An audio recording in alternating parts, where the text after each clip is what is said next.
respected Professor D.S. Chavan sir, former Vice Chancellor Dr. APG Abdul Kalam Technical University, Lucknow, Professor Ramesh Goyal sir, Honorable Vice Chancellor, Delhi Pharmaceutical Science and Research University, New Delhi, my guru, my boss, Dr. J.N. Singh sir, now currently advisor to Honorable Chief Minister of Uttar Pradesh, my dear friend, Shri Manohar Tairani, President, Lloyd Group of Institutions. The person always motivate me, inspire me to interact with academicians is my dear Vandana ji, Group Director, Lloyd Group of Institutions. All other galaxy of experts, industrialists, students, staff, faculty, those who have joined here through offline and online, very, very good morning to all of you. I always feel, whenever I visit any academic institution, I always feel that it is my hometown. Though I am a regulator, but the attachment I have with educational institutions, of course, earlier I was also a lecturer. I started my career from academic institution. This is actually, I love this profession. By default, today I am at the regulatory side. Otherwise, I could have continued as a my favorite profession, which is academic. First of all, let me congratulate the management of Lloyd Education Institutions for organizing this international conference on national educational policy, transformational reforms in higher education, making a global impact. I try to understand the title of the conference, very complicated. It is, I mean, see, if you try to understand what is the objective, why we are here, what to understand, what to carry forward from this at the end of the conference. So, when I have seen this thing, to try to understand the transformational reforms in higher education. Though, let me put you things in a little simple manner. Policies will come and go. Today, whatever we have earlier policy, earlier it may had some strength and weakness. To address that weakness, today we came with a new policy. This new policy also, it won't be there for a long period. Maybe after 2 decades, 3 decades, another new policy will come. So policies are always in a dynamic nature. But whether we are changing our mindset, our attitude, our commitment as the policies are changing. Otherwise, policies are always on the file. All policies will be very good for making like these presentations. What changes we brought, where focus should be, how this policy, educational policy make country proud, so many things. These are very sweet to hear. But end of the day, unless we implement that policy effectively, then only we will get the results of that policy. Or otherwise, as per the old proverb, this is going to be like old wine in the new bottle. If our systems are remained same, if we have not changed our systems, we have not changed our practices, we have not changed our knowledge, so then policy does not make any difference. So now the time has come, we need to change ourselves. You may be thinking, what to change? I'm a professor, I'm a lecturer, my job is to teach. I have a defined syllabus to teach the students. I sharp go at the classroom, I explain what I want to explain, and I will come back. I am doing my job. So if that is the only your objective, then whatever the policy change, what makes a difference to the system?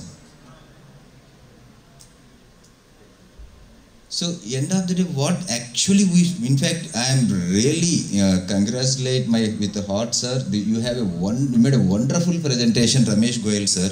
In fact, I am trying to understand the slide. If you ask me frankly, each slide he can able to talk on 1 hour. Such a valuable information is there on each slide. This is actually what change means. So being a professor, being a vice chancellor, he is a very busy person. Just I am giving where you need to change. I am giving one example. You may be thinking, sir, you are saying that to change, what I should change, where I should change. Instead of doing a regular classrooms, what you should be something different. This something different, best example is today what Ramesh Goyal have made a presentation. Otherwise, he should have come over like me without any presentation, just talk something. And he could have sat there. We don't ask him, we are not paying for him what he is going to speak. Why? To make that presentation, Dr. Ramesh Goyal sir must have spent at least a reasonably good time. It may be 3 hours, 4 hours, 6 hours. And to collect the information from the various sources, and he tried to put it in a one simple slide and 15 slides and try to explain to us. You tell us what else we are going to extra teaching in the classroom. In fact, because of the thanks to the technology, more information is available on the platforms.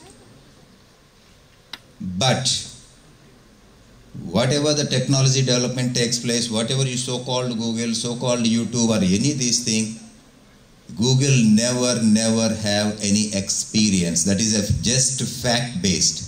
Today what Ramesh Goyal sir made a presentation, that is experience. That experience, what he has learned and what he made a wonderful presentation, that comes from the experience. If you search experience in the Google, you won't get Ramesh Goyal sir in the Google. Can you get any personality from any particular platform? Impossible. So if you want to just to teach the facts, teach the figures, teach only the data, classrooms are not required nowadays. Maybe it was earlier required, maybe 2 decades, 3 decades back. But today classrooms does not require, because of everything is available on hand with a simple one mobile. So where we need to really change our thing is what else we can give it to the student in addition to what is available in the electronic platform. And second, as a faculty, how you can compile and collate and make a very crispy information to the students. Or otherwise, if you see what Goyal sir made a presentation, he must have got information from the multiple sources. He compiled everything, he put it in a very simple form. This is our job, what we should do to the students. Or otherwise, when you refer only one textbook, on any one particular topic, you go on just teach on only what is there in that one textbook only. Students does not enjoy your teaching unless on that particular topic, if you really add something what you learn from your experience. I'll speak a little openly, don't think other way around. In general, I'm not talking about everybody have the same attitude or the commitment. Many, I can say, many professors or many even lecturers, I'm talking about the current systems, how much time really will prepare for the class before going to the class? Because I know multiple lectures, I have my classmates, my friends, they are in the teaching. Hardly they prepare anything before the class. Because they may be teaching in the last 10-15 years, definitely they have some idea about what is the subject to be teach. They will teach. There are some professors, definitely they will do a lot of hard work before going to the class and make it a very crispy presentation. But unless we will have that commitment to make what we can really contribute to the student, we need to prepare first ourselves. Thereby, you enjoy one thing that is called job satisfaction. That is whether you are a teaching, whether I am a regulator, or whether whatever the profession we are. If you want to have really a job satisfaction, unless end of the class, you should feel that yes, I have done my job. Or otherwise, you keep your hand on your heart and think sometimes at the end of the class, when you are coming out of the classroom, yourself will feel, "Arey yaar, aaj main ठीक ठाक बोला ही नहीं." We will feel ourselves. Even sometimes by sitting in my office also, whenever I am handling particular file without much reading I have signed, I will feel I am not happy, but still I am signing. But sometimes when I take any particular decision, when I will read properly, understand the file properly, when we sign, that means when you grant the license, we will have that satisfaction. Whether it is, for example, in terms of the regulator, when we will approve any particular vaccine or any particular diagnostic kit or any particular product, if we will properly evaluate, understand ourselves what is the product, how it works, or what are the issues with that, then I will feel satisfied what I have done the job. So, what I want to make a simple point is we have to change ourselves. It should not be like a simple classroom activities. We have to give something more than what it is available in the public domain. I think this is the one thing I would like. I will give one more comparison of your regular and this thing. If you see today, really I'm thankful to the Vandana ji. I think this may be my first presence, to participate in offline program. I think after the 2 years, this is the first time. Even when I am entering, the moment I get down from the car, came up to the conference their room to have little interaction before that, you feel something, you are in some system, you are a human being, you feel that human touch. When we are sitting here, when we are gathering, otherwise the same conference could have happened through online. So when you done this online, you don't have that touch. Why I am giving this comparison, this example, similarly, when students want to come to your class, you should give that human touch to him. Otherwise, he will be happy to learn whatever you want to teach from the laptop or from the Google or the YouTube. So the student should feel, yes, I should attend this madam class, I should attend this sir class. So the way we have today that human touch, so that students also should feel that human touch to learn more. And my next one more important thing is, again I am giving example because somewhere I liked very much Dr. Ramesh Goyal's presentation. If you see an entire slide, every slide, if you go back again, there is a word called innovation. Unless we involve in the innovation not necessary that something, you create another human being or you create something very innovation at any stage, whatever, at any field, any area, wherever you are, whatever field you are. Just teaching classes is not end your responsibility. That days are gone. If you ask me frankly, if you go on just focusing on only teaching, then you are not able to visible in the system. If you see in any system, whether it is a political side or judiciary, or whether it is an academic or regulatory side, or whether it is a film industry, you can see whenever film industry means, immediately some 5-6 names will come. For example, the moment if you say film industry, first person will come Amitabh Bachchan. Why? So similarly, in your academic side, if you want, see for example, the professor of say pharmacognosy or pharmaceutics or pharmacology in India, the first top 5 people, who comes first? Tomorrow you should be one of the top 5. If you want to be one of the top 5 in the visibility of any system, unless you focus on innovation, you focus on something new, you focus on something extraordinary thing, then only you are visible. Otherwise, most of time, I am telling you, the teaching, it's such a wonderful thing. Unfortunately, there is no motivation for the teachers. So that is what I would like to convey. So motivation comes until unless you contribute. There is a motive. First of all, you should do something and people will motivate you. And again, I am very sorry to give one example. This is not applicable to all teaching faculty, but it is applicable to mostly. Most of the teaching faculty says, I have a lot of time. What I should do? Can I do some extra business? Can I do something extra activities? This, I think we should change this attitude. Your responsibility does not end with the moment you leave your university college at 5 or 6 p.m. In fact, I come across many teaching faculty, asking for that, I have a lot of time, can I do some business? Or can I do some any additional activities, whether it is to be part of some political system or to do some business or to be part of some social activities. I think this we need to rethink again. If you ask me frankly, the person who is busiest person is the professor, supposed to be. Where you have a time. If you have a time means you are not changing yourself. You don't want your identity. You don't want your recognition. If you want really your recognition, you don't have time. And whenever you are in a particular profession, don't think about the other. If you want to travel on multiple fields, success will be very difficult. Your focus should be only on your particular field, your area, what you have as strength. Sorry, I am taking much time.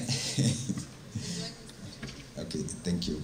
So, I think I request the galaxy of the people is that if you want to really motivate any teaching staff is, I don't know, at the end of the day, if you make some recommendations to the government, a recommendation to that is, in addition to your current designation, whatever you have, lecturer, associate professor, assistant professor, professor and all these things, I think in addition to this, we need to have some honorary designation based upon certain criteria. Means if any particular professor had some 5 patents and 5 international publications, in addition to the professor, there should be some automatic generation in the system.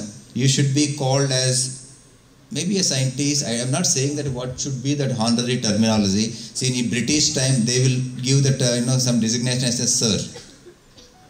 Okay, so we need to coin something. If you do some hard work, you achieved something, say 5 patents and 5 best research articles, he will be some good designation in addition to the professor. And if it is more than 5 to 10 patents, some another designation. Maybe who did more than 30-40 designation patents, he with another, in the army you have different types of hierarchy. So in addition to the professor, if you have some special designation to that, thereby by hearing his name itself, for example, if somebody says professor and scientist G of so-and-so, scientist G indicating that he had more than 50 patents, he is doing a very good research innovation and he is a very dynamic person. That means that person has his own identity in the system. That will give motivation. And also if somebody is not doing any work, he is a professor for last 30 years, even he is not having 1 patent, then he never have any additional designation in addition to the professor. That also clearly reflect what is his performance in the last 3 decades. I think the time has come to have some special designation in addition to the existing designations. Just you can ask me what you are doing from your side. You are telling so much to the teaching, and teachers should do change. And even if you ask the government side, regulatory side, even things are day to day becoming more transparent, I can say. I am not saying that we are 100% transparent systems. Even if you see, simple example, whenever you land from international airport, from abroad, if you see the way customs, earlier there was a lot of restrictions, harassment at the airport. Now if you see there is a green channel, you no need to wait for the customs, you can directly come out without any checking. Similarly, if you see in our regulatory system, we don't have a concept of renewal of license. Thanks to the GN Singh sir, when he was the DCJ, first time we have introduced this concept. Otherwise, every 5 years or 3 years, the company has to come back to the license, again inspection, again the same stereotypic of steps were carried out. We stopped that system of renewal concept. And also, you will be surprised, now we are going to come up with a new system for timelines for approval. For every category of application, for example, somebody make application for the conduct of phase 1 clinical trial. We have 30 days time. And we also made not only just timelines, we also fixed the system. If within 30 days, if the applicant has not received any communication from the regulator, then that application is deemed considered as approval. That means that sponsor can initiate the clinical trial without our approval. So this is called the deemed approval concept. That means we have to change. What I am trying to say that being a regulator, I should not say that no, until unless mera tappa stamp hai, then only you can start your clinical trial. The days have gone. This is mainly, reason is if we don't change as per the current requirements, then there is no need for the drug regulatory system. This, in fact, the organization will disappear after some time. Why I am saying this, if we also don't change our, based upon the current requirement, tomorrow there won't be any teaching. Government says that why professors are required, I will put one artificial intelligence system, I will put some robots will teach. So somewhere we have to change everything as per the need, as per the requirement, as per the current latest technologies, whatever all are available at present. So I think I would like to just make a conclusion of 3 important points is that policies will come and go, that is okay, that will give some directions to us, but whether we are changing as per the policy. So the changes has to come. Second, whether you want really visibility in the system, if you want really visible, say name any particular discipline. Even if you see, for example, in our drug regulatory system also, say CDSCO. In CDSCO, the moment if you say in the minds of industry, some 4 or 5 names will reflect immediately. Because that 4 or 5 names are reflected because of their contribution, their commitment, what they have given to the organization. In any system, so when you want really that visibility, you have to do something different than what at present you are doing. And last is, there is a huge potential for your need to the industry and the regulators. If you really contribute properly, if you have really knowledge, we are also in the process of making, in fact already government has made some recommendation, exchange of the staff. Means state officials can come to the CDSCO, CDSCO officials can go to the state, one committee has recommended. Similarly, the professors can come to the CDSCO. And the drug regulator can come to as a professor to the university. See, there should be some real exchange of the people. There, for example, if, as a drug regulator, if I'll come and work in the Lloyd college for this, even 6 months, definitely that institute will get benefit. And similarly, one of the great professor from a particular, for example, say pharmacology, who has a lot of experience in the toxicology, when he comes to the CDSCO, the review of the toxicology data, it is very fruitful for us. His services will be very useful for us. So this exchange of, I think, experts among the industry, academia and the regulator, I am sure it is going to come shortly. With this, I wish the organizers for the grand success of this today's conference, and I am very thankful to all the audience for your patient hearing. Thank you very much for your kind attention.